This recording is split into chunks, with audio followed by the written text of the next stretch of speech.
बिस्मिल्लाहिर्रहमानिर्रहीम। अस्सलाम वालेकुम व्यूअर्स, तव्हां ॾिसी रहिया आहियो प्रोग्राम बहिरान क्लिनिक। आहियां डॉक्टर फारूक टालपुर। प्रोग्राम जी शुरूआत बिटाई साईं जी अमर सेठ सां कंदासीं त अघाई सघा थिया जे वेठा वटि वेझनि।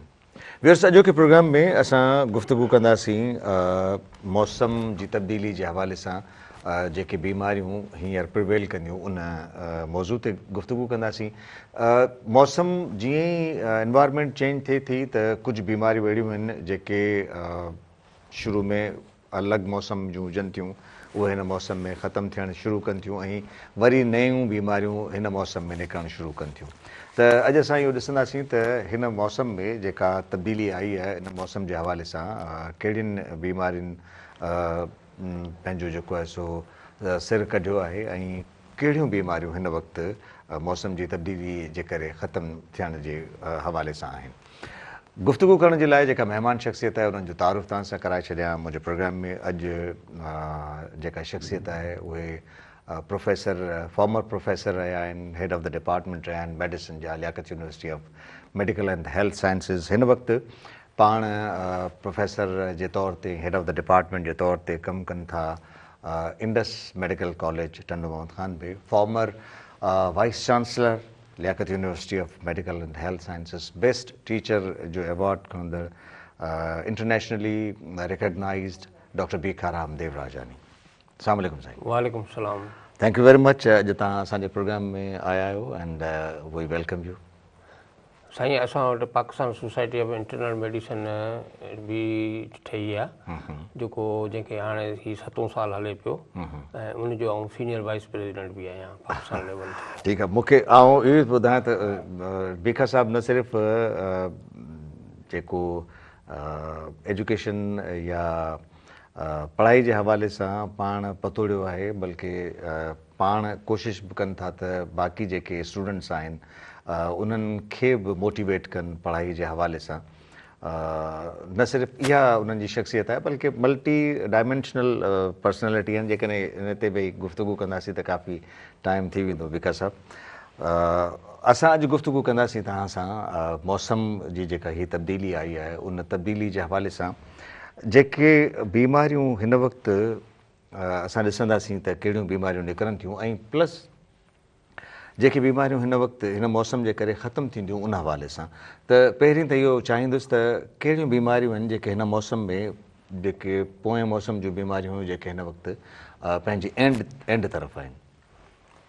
ॾिसो, मौसम वॻी गर्म मौसम हूंदी आहे, ॿी सर्द मौसम हूंदी आहे। बिल्कुलु ठीकु। हाणे गर्म मौसम ख़तमु थियण वारी आहे, सर्दी शुरू थी वई आहे। ठीकु आहे। ऐं गर्म मौसम में जेके बीमारियूं जेके हुयूं ऐं थींदियूं आहिनि उहे आहिस्ते आहिस्ते ख़ात्मे वारे पासे वेंदियूं। मसलन त इहो त जीअं हेॾो सारो डेंगी फीवर हलियो पियो, बुखार हलियो पियो, डेंगी फीवर, त इहो हाणे तक़रीबन ख़ात्मे वारे पासे आहे।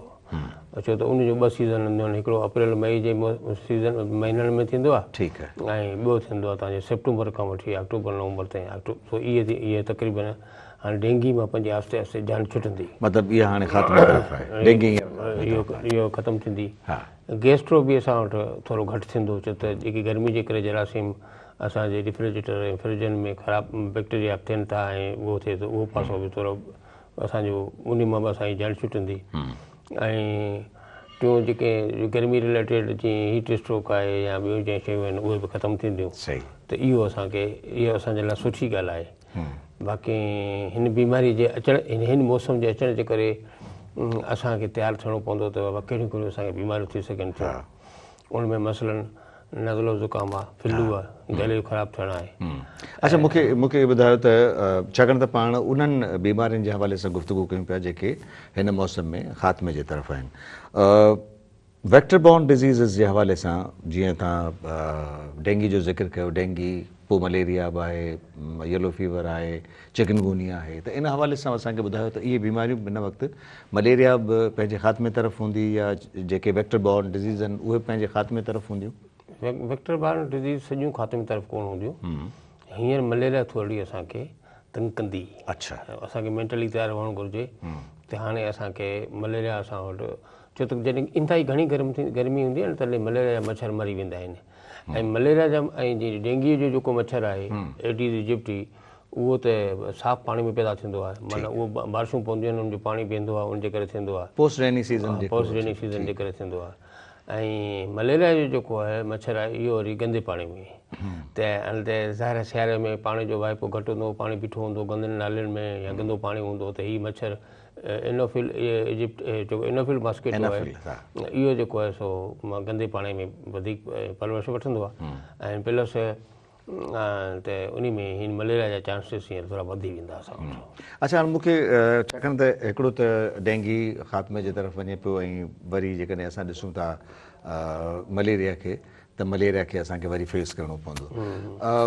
डेंगी जे हवाले सां इहो ज़रूरु चाहींदुसि त छाकाणि त हाणे डेंगी ख़ात्मे तरफ़ वञे पियो, त अॻी सीज़न में ज़ाहिर आहे त वरी इहा साॻी सूरत हाल थींदी, मुमकिन आहे त बरसातूं पवनि, पोस्ट रेनी सीज़न जे करे पाणी जमा थिए ऐं मॉस्किटो जेको एडीज़ इजिप्ट आहे उहो वरी परवरिश वठे ऐं इहो डेंगी जो, त इन हवाले सां हिन सीज़न में जेको असां डेंगी खे फेस कयो, उन मां असांखे छा अॻिते जे लाइ सोचणु खपे, छा करणु खपे? हिन सीज़न में असां जेको फेस कयो त उन में फेस इहो कयो त डेंगी हर साल पाकिस्तान में थींदो आहे, असांजी एंडेमिक डिज़ीज़ आहे, ठीकु, माना असांजे मुल्क में वेठी आहे। जॾहिं रुगो सीज़न चेंज थींदी आहे, जॾहिं साफ़ु पाणी वधंदो आहे त डेंगी जा मच्छर वधी वेंदा आहिनि ऐं असां डेंगी थींदी आहे। ऐं उन में हिन दफ़े थोरी डेंगी जेका थी थोरी शदीद क़िस्म जी केसिस साम्हूं आया, जंहिंमें काफ़ी अमवात बि थिया, ऐं सिर्फ़ु सिंध में न पर थ्रू आउट कंट्री। ठीकु, ऐं डेंगी जो मच्छर जेको आहे सो उहो माना हिन निरालो मच्छर आहे, उनखे आउं चवंदो आहियां बादशाही मच्छर आहे, ऐं उहो चकर हणंदो आहे सुबुह जो 6 खां 8, शाम जो 6 खां 8। त सुबुह जे टाइम ते शाम जे टाइम ते माण्हू रूटीन में घर खां ॿाहिरि निकिरे थो, त इहो मच्छर उन वक़्त में करे थो, टकाणे थो। प्लस डेंगी जा 4 उनजा टाइप्स आहिनि, डेंगी वायरस 1, 2, 3, 4। ठीकु, हाणे हिन दफ़े ऐं डेंगी में इहा आहे त पहिरियों दफ़ो डेंगी थींदी आहे त यूजुअली माण्हू ठीकु थी वेंदा आहिनि, पर ॿिए दफ़े जॾहिं डेंगी जो बुखार थिए थो ऐं उहो जेकॾहिं साॻियो डेंगी जो वायरस जेकॾहिं न आहे, उनजो टाइप साॻियो न आहे, त पोइ पेशेंट कॉम्प्लिकेटेड थियनि था। ऐं उनमें हिकिड़ो त हूंदो आहे सिंपल डेंगी फीवर जो बुखार थियो 4-5 ॾींहं माण्हू जो आस्ते आस्ते छॾे वियो, ऐं पर ॿियो डेंगी शॉक सिंड्रोम थींदो आहे, जंहिंमें माना माण्हू जो ब्लड प्रेशर किरी पवंदो आहे ऐं पल्स जेका असां वधी वेंदी आहे, ऐं हिकदमि जेको टेम्परेचर छॾे वञणु डेंगी में उहा बि सुठी साइन न हूंदी आहे, उहो डेंगी शॉक सिंड्रोम में पेशेंट वञनि था। ॿियो ऐं इन करे ॿियो डेंगी हेमरेजिक फीवर, जंहिंमें कुझु पेशेंट में जेके प्लेटलेट घटिजी वेंदा आहिनि ऐं पोइ माण्हू खे ब्लीडिंग थींदी आहे किथां, उनखे डेंगी हेमरेजिक फीवर चवंदो आहे। ऐं डेंगी जूं कॉम्प्लिकेशन थींदियूं आहिनि, मसलन पछाड़ी में माण्हू जो ब्रेन बि इन्वॉल्व थींदो आहे, जंहिंखे इनकेफ्लाइटिस चवंदा आहियूं, इनकेफ्लो मेनिजाइटिस चवंदा आहियूं, डेंगी जा इहे केस आहिनि। प्लस उन में माण्हू अनकॉन्शियस थी वेंदो आहे ऐं घणा माण्हू कोन बचंदा आहिनि। पर डेंगी वरी हार्ट ते बि डेंगी जो केस कॉम्प्लिकेशन थींदी आहे, दिलि ते दिलि जो जेको परदो आहे जंहिंखे पेरिकार्डियम चवंदा आहियूं।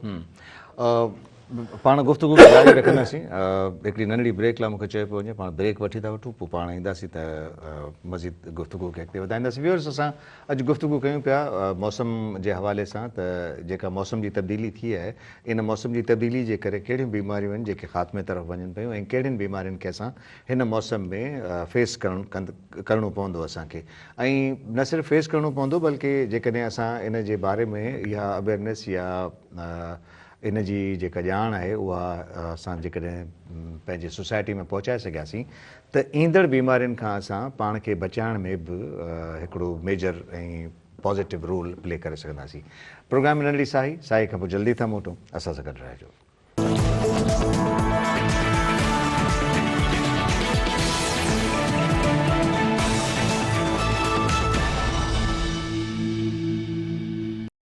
वेलकम बैक व्यूअर्स, प्रोग्राम में नंढड़ी साई खां पोइ हिकु दफ़ो ॿीहर हाज़िर आहियूं, ऐं असां सां गॾु आहिनि प्रोफेसर डॉक्टर भीखाराम देवराजानी। भीखा साहिबु, हाणे इहे जेके बीमारियूं ख़ात्मे तरफ़ वञनि पियूं ऐं जेके असांखे हींअर बीमारियुनि खे फेस करणो पवंदियूं उन्हनि मां सम्झां थो जीअं असांजो प्रोग्राम शुरू थियो आहे असांजे व्यूअर्स इहो त सम्झी विया हूंदा त कहिड़ियूं बीमारियूं हिन मौसम जे करे ख़ासि तौर ते नज़लो ज़ुकाम खंघि ऐं जेके अपर रेस्पिरेटरी ट्रैक्ट इंफेक्शन आहिनि उन्हनि मां इन खां अलावा बि जेकॾहिं तव्हां असांखे एलेबोरेट करे ॾियो त कहिड़ियूं बीमारियूं इन्हनि खां अलावा या इहे जेके कर कढंदियूं? साईं जेके साह जी तकलीफ़ आहे ऐं उन जूं बीमारियूं थींदियूं, मसलन नंढनि ॿारनि में निमोनिया, ठीकु, वॾनि खे बि थी सघे थी निमोनिया, ऐं प्लस जेके अॻे दम जा मरीज़ आहिनि उन्हनि खे दम जा अटैक जेकॾहिं घटि थिया उहो सेटल आहे दम त सियारे जी मौसम चेंज थियण जे करे दम जा अटैक वधीक थींदा, ऐं सिगरेट स्मोक करणु जंहिंखे असां COPD चवंदा आहियूं, ब्रोंकाइटिस चवंदा आहियूं, त उहो बि वधीक एक्ज़ेजरेट थींदो, वधीक तेज़ थींदो।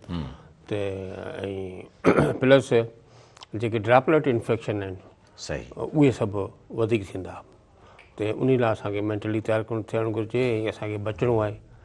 हाणे जीअं दम जा मरीज़ आहिनि त असीं हुनखे चवंदासीं भई कोशिशि करे घर जी इन्वायरमेंट जा जिते वर्किंग करणु वञो था कोशिशि करियो त तव्हांजो जेको आहे सो घणी तव्हांखे थधि न लॻे, प्लस मास्क वग़ैरह जीअं हाणे अॻे त पाण कोविड लाइ मास्क यूज़ कंदासीं पर मिटी दर्द किचिरो एलर्जी हे ड्रॉपलेट इन्फेक्शन खां बचण लाइ मास्क जेकॾहिं पाइनि त वधीक बहितरु आहे। COPD वारा बि इहो मास्क पाइनि। ऐं नंढनि ॿारनि जे लाइ इहो आहे त हाणे आउं पीडियाट्रिशियन त कोन आहियां पर मुंहिंजी सभिनी खे मशवरो इहो आहे त महिरबानी करे बीमारी थियण खां पोइ ख़र्चु इलाही थियो वञे, सही, उन खां बचण लाइ जेतिरियूं दुनिया में निमोनिया जेके बचण जूं वैक्सीन आहिनि सही, ऐं या फ्लू खां बचण जूं वैक्सीन आहिनि उहे ॿारनि खे त घटि में घटि ज़रूरु हणायो, छो त अंडर 5 ईयर वारा ॿार हूंदा आहिनि न उहे वॾा नाज़ुक ॿार हूंदा आहिनि। सही, त उन करे उन्हनि जी वैक्सीनेशन हणायो त जीअं त हुन ॿारनि खे निमोनिया न थिए। इवन वॾा वञा आहिनि उन्हनि खे बि फ्लू वैक्सीन लॻंदी आहे, निमोनिया जी वैक्सीन लॻंदी आहे। मसलन जॾहिं माण्हू घणे क्राउड में वञे थो, को उमिरि ते वञे थो या कंहिं मेले में वञण जो प्रोग्राम आहे हुनखे या डिफरेंट घणनि माण्हुनि जे हुजूम में वञण जो प्रोग्राम आहे त उते ई वैक्सीन पंहिंजो पाण खे हणाए। ठीकु, ॿियो त हथु मिलाइण त सुठी ॻाल्हि आहे, माण्हू हैंडशेक करे, पर जेकॾहिं माण्हू खे कंहिंखे फ्लू आहे माना नज़लो ज़ुकाम आहे त हू कोशिशि करे त सैनिटाइज़र सां पंहिंजो हथु साफ़ु करे या पाणी साबुण सां पाणी सां हथु साफ़ु करे ऐं पोइ ॿिए खे हथु ॾिए त जीअं त माना पंहिंजी जेका फ्लू आहे या पंहिंजो वायरस आहे ॿिए खे ट्रांसलेट न करे, इहे ड्रॉपलेट इन्फेक्शन हूंदा आहिनि। ठीकु आहे, इन खां ॿिए खे बचाइणु घुरिजे। ऐं हिकिड़ो दफ़ो ज़ाहिर आहे माण्हू जॾहिं बीमार थिए थो त ज़ाहिर उनजी वर्किंग कैपेसिटी घटिजी वञे थी, आराम करे थो, परेशान थिए थो ऐं माण्हू बीमार आहे फ्लू आहे त हू पंहिंजे घर में ॿियनि भातियुनि खे बि ॾींदो त उनखे उते इहे एहतियातनि तदाबीर कंदो आहे न त वायरल इन्फेक्शन आहिनि त सेल्फ लिमिटिंग पाण ठीकु थी था वञनि।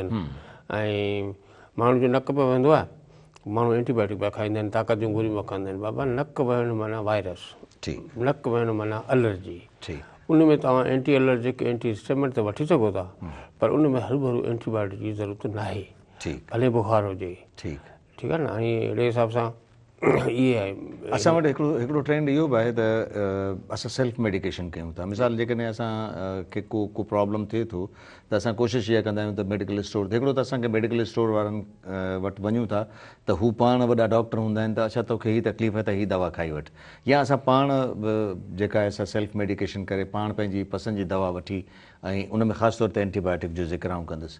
त इन हवाले सां असांखे ॿुधायो त इहो केतिरे हद ताईं दुरुस्त क़दम आहे? सची ॻाल्हि ॿुधायां त का बि दवा बजाए जे सिंपल गोरी जीअं फर्स्ट पेनाडॉल जी गोरी आहे, पैरास्टामोल जी गोरी आहे, उहो त माण्हू वठी बुखार आहे, मथे में सूर आहे, माण्हू खाई सघे थो, उनजो एतिरो घणो साइड इफेक्ट कोन्हे ऐं घणी बि न खाइणु घुरिजे पर टेम्पररी माण्हू वठी सघे जेसिताईं डॉक्टर वटि पुॼे।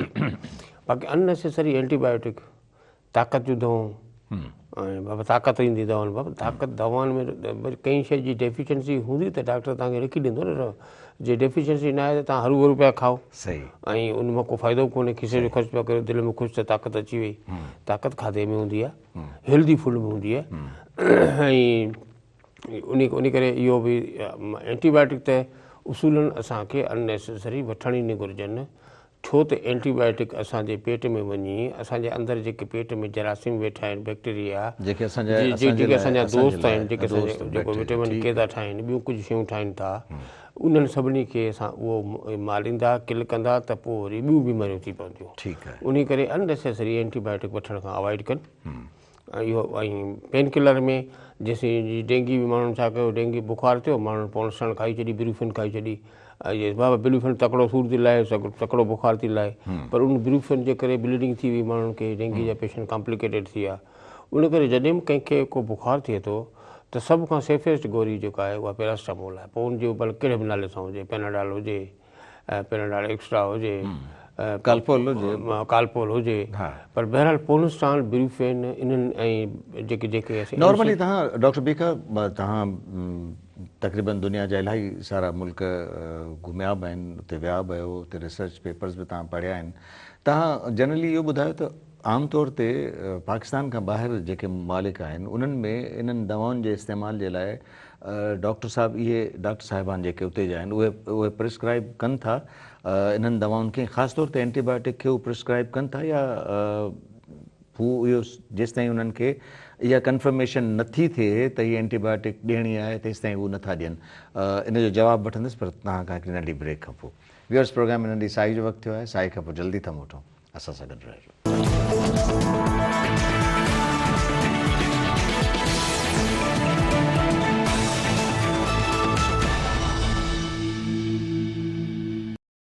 Welcome back viewers. प्रोग्राम में साई खां पोइ हिकु दफ़ो ॿीहर हाज़िर आहियूं ऐं असां गुफ़्तगू कयूं पिया अॼु मौसम जी तब्दीली जे हवाले सां जेके बीमारियूं असांखे फेस करणियूं आहिनि उन्हनि खे उन्हनि खां बचाव जे लाइ असां सां गॾु आहिनि प्रोफेसर डॉक्टर बीखाराम देवराजानी। डॉक्टर साहब ब्रेक खां पहिरीं जीअं मूं तव्हां खां पुछो त आमतौर ते जेको तव्हां ॿाहिरि पाकिस्तान खां ॿाहिरि तव्हां वञी पेपर्स पढ़िया आहिनि रिसर्च पेपर्स पढ़िया आहिनि या तव्हां उते प्रैक्टिस ॾिठी आहे जनरली उते ट्रेंड छा आहे डॉक्टर्स इहे दवाऊं जेके बि आहिनि ख़ासि तौर ते एंटीबायोटिक उहे प्रिस्क्राइब जीअं असां वटि थिए थो पाकिस्तान में ईअं कनि था?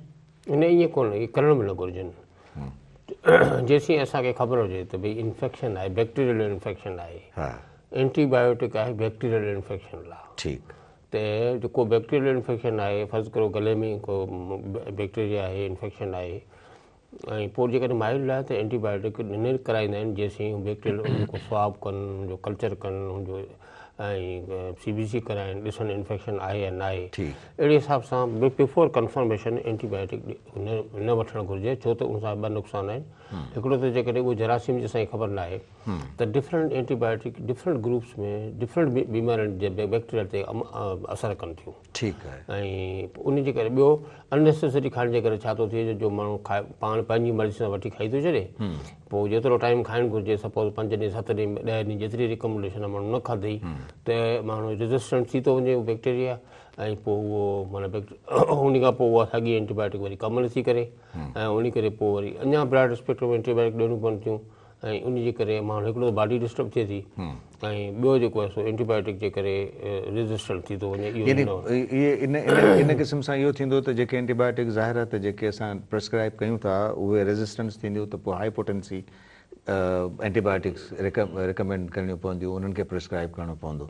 सो बहितर इहो ई आहे त सेल्फ मेडिकेशन खां बि अवॉइड कजे ऐं जेके डॉक्टर्स या जेके कोएक्स असांजा ख़ासि तौर ते प्रैक्टिस कनि पिया उन्हनि जे लाइ बि इहो मैसेज आहे त इन्हनि दवाउनि खे प्रिस्क्राइब हिकिड़ो एंटीबायोटिक जेनरिक हिकिड़ो एंटीबायोटिक ठाहिण लाइ नओं मॉलिक्यूल ठाहिण लाइ घटि में घटि हिकिड़ो डिकेड खपे माना 10 साल खपनि।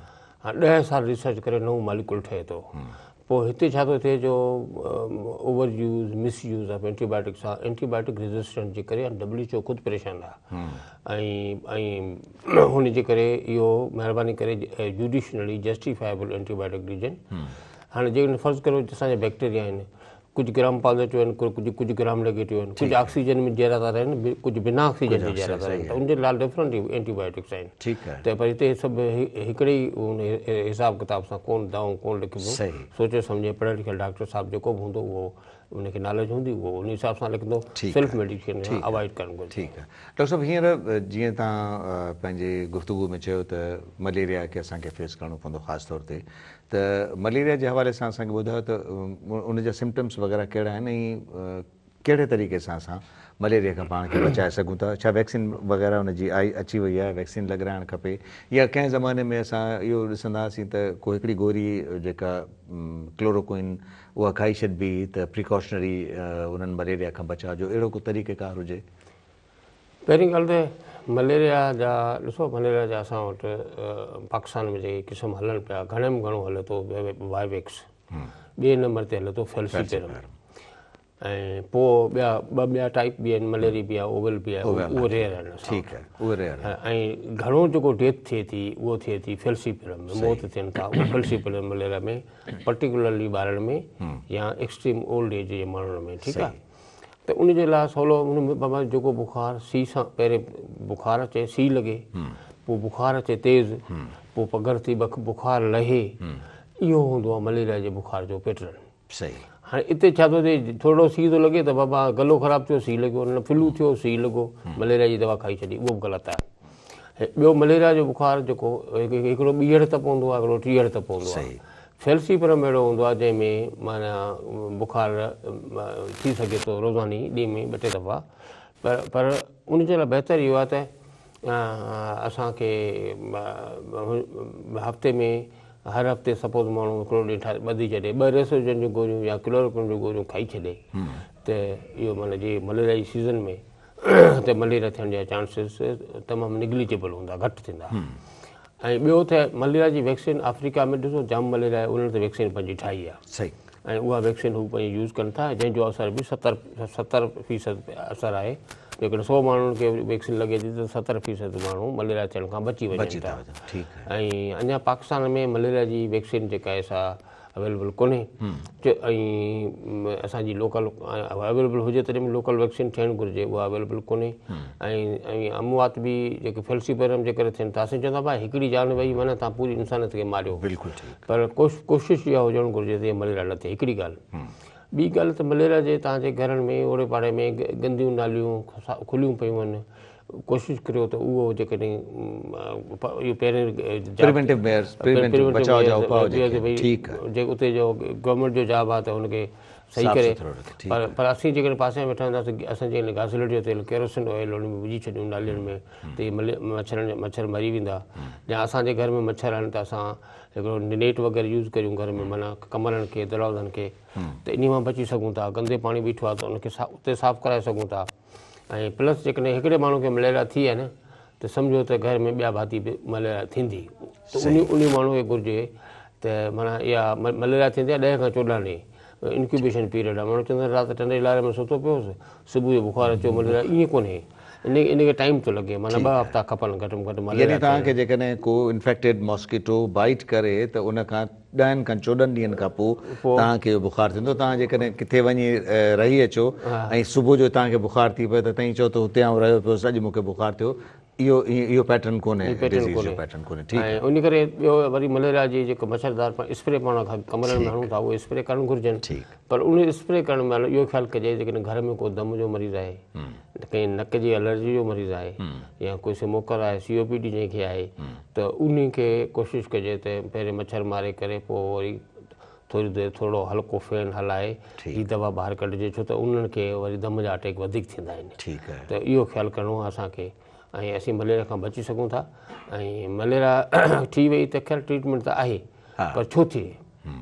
ऐं असां वटि तव्हांखे ख़बर आहे जेके असांजूं हामला औरतूं आहिनि, उन में जेको रत जो खुटिजण जो वॾे में वॾो सबबु ॿियो नाहे, उन में मलेरिया आहे।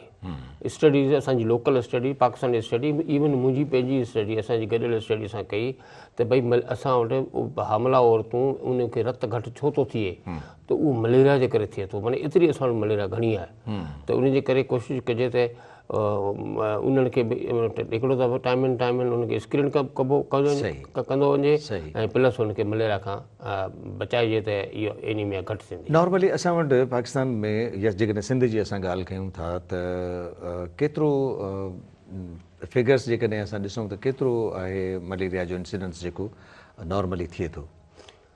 हाणे ॾिसो न, हींअर असां वटि सरकारी फिगर्स असां वटि अचनि थियूं, सभु केस त रिपोर्ट कोन था थियनि न, सरकार वटि उहे रिपोर्ट था थियनि जेके गवर्नमेंट जेके रजिस्टर्ड केसिस आहिनि। बाक़ी असांजो 30% पॉपुलेशन 20% पॉपुलेशन असांजी पब्लिक सेक्टर खां पंहिंजी ट्रीटमेंट कराए थी। सही 70 to 80% असांजी जेको आहे सो प्राइवेट सेक्टर खां कराए थी। बिल्कुलु मोर देन हाणे सपोज हींअर 2 लख स्टेटिक्स आहे त भई 2 लख सिंध में मलेरिया जा केस कंफर्म मिलिया ठीकु हेल्थ डिपार्टमेंट खे, त इनखे तव्हां घटि में घटि तव्हां हिनखे सम्झो त हिनखे ट्रिपल करे छॾियो।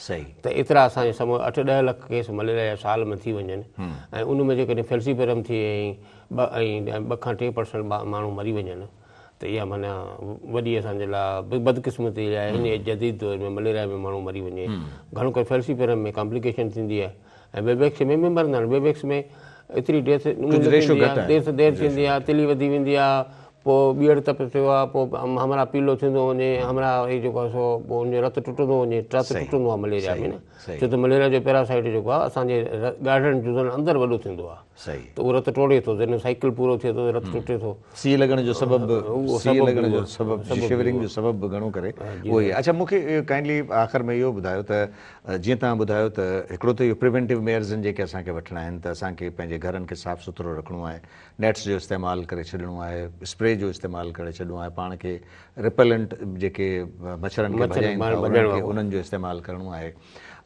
उन खां अलावा जेकॾहिं अञा ख़तरो आहे त प्रोफाइलेक्टिक डोज़ जे हवाले सां तव्हां ॿुधायो त जेकॾहिं का गोरी इन जी खाई छॾिजे त उहा मच्छर जे चक खां महफ़ूज़ रखे, उहो केतिरे अरसे खां कहिड़ी गोरी खाइणु? साईं ॾिसो सिंपल क्लोरोक्विन ठीकु आहे या रेसोजन जेका मार्केट में अचे थी, ठीकु आहे, 2 गोरियूं हफ़्ते में हिकिड़ो ॾींहुं खाई छॾे, वॾो 2 गोरियूं ठीकु 2 गोरियूं। फर्ज़ु करियो हिकिड़े घर में हिकिड़े खे मलेरिया थी, ठीकु हाणे तव्हांखे कहिड़ी ख़बर त हुनखे मच्छर चकाणी तव्हांखे मलेरिया ट्रांसमिट कयो, छो त वेक्टर ॿार न एग्ज़ैक्टली हीअ चुमी ॾियण सां, हथ मिलाइण सां, खंघण सां कोन थो फैलिजे। ठीकु आहे, हीअ त पोइ उन खे जॾहिं आहे हिकिड़े खे मलेरिया घर में थी आहे, ठीकु आहे, ॿिया चवनि था यार हाणे मलेरिया असांखे न थिए, जेकॾहिं हू जे मलेरिया जी सीज़न हूंदी आहे 2-टे महीना हीअ सियारे वारी, त जेकॾहिं हू हर हफ़्ते 2 गोरियूं क्लोरोक्विन जूं या रेसोजन जूं जेके खाई छॾंदो, फर्ज़ु करियो माण्हू जिमे निमाज़ आहे, जिमो आहे, जिमो मुक़ररु करे या आच जे हिकिड़ो ॾींहुं मुक़ररु करे छॾे, 2 गोरियूं खाई छॾे, त हिन में 99% माण्हू खे मलेरिया थियण खां बची सघनि था। वॾी महिरबानी sir, thank U sir. Thank U very much. Viewers, अॼोकी गुफ़्तगू असांजी उन्हनि बीमारियुनि जे हवाले सां हुई जेके हिन मौसम में असांखे फेस करणियूं आहिनि। जीअं डॉक्टर साहब ॿुधायो त मलेरिया आहे, खंघि, नज़लो, ज़ुकाम, अपर रेस्पिरेटरी ऐं लोअर रेस्पिरेटरी ट्रैक्ट इन्फेक्शन्स आहिनि, उन्हनि खां बचाव असां करे पाण खे सेहतमंद रखी सघूं था। ऐं बचाव जे लाइ असांखे करिणो सिर्फ़ु इहो आहे त असांखे पंहिंजे माहौल खे साफ़ु सुथिरो रखिणो आहे, नेट्स जो इस्तेमालु करिणो आहे, पंहिंजे इर्द गिर्द जे माहौल खे साफ़ु सुथिरो रखिणो आहे ताकी असां पंहिंजे सॼी सोसाइटी खे बीमारियुनि खां महफ़ूज़ रखी सघूं। तव्हांजी राय जो इंतज़ारु रहंदो। ईंदड़ प्रोग्राम ताईं इजाज़त। अल्लाह भाई।